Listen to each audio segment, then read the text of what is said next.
Существенно продвинулась в реализации программы строительства домов для переселенцев из ветхого и аварийного жилья. Об этом сегодня на уже традиционном селекторном совещании заявил Сергей Гапликов. Оказалось, всего за 5 месяцев Коми удалось сделать половину от объемов, которые ранее республика возвела за 3 года. Впрочем, работы непочатый край. Весь 16-й год для муниципалитетов и ответственных ведомств станет особо напряженным. Ведь все 3 этапа программы должны быть завершены до конца декабря. Любовь Лапина следит за ситуацией. С учетом 3-го этапа в этом году Коми предстоит сдать 57 тысяч квадратных метров. Это колоссальный объем. За предыдущие 3 года было сделано в 2 раза меньше. А потому особый контроль на всех этапах и максимальные усилия на местах. Провалов быть не может, категоричен Сергей Гапликов. Поэтому, коллеги, я вам могу сказать, что по итогам полугодия будут приняты соответствующие решения. Потому что будет очередной доклад в правительство, очередной доклад президенту.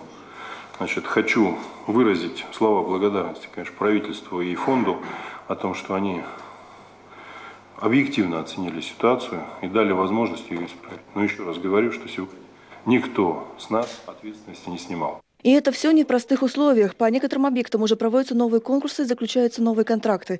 Параллельно идет претензионная работа, судебное разбирательство и выявление недочетов.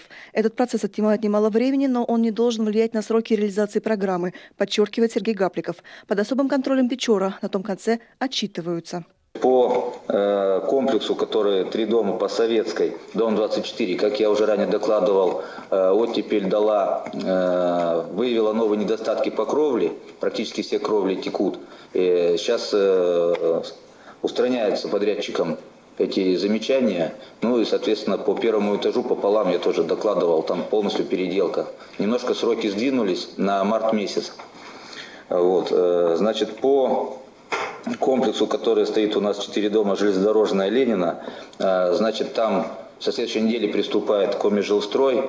На прошлой неделе мы в Минархе все эти вопросы обсудили, поэтому вопрос решен с застройщиками.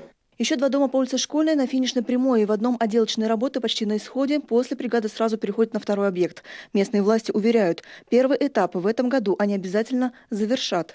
Поэтому я прошу, Виктор Шевкетович, по Печоре отдельный график, отдельный, мне на стол, по каждому дому, по объемам, выполненных работ, по проблемам, по недостаткам, по площади, соответствующим графикам, в какие сроки, что будет сделано, кто принципиально ответственный. Я просил организовать работу на месте штаба, по Печоре, исключительно совместно с министерством.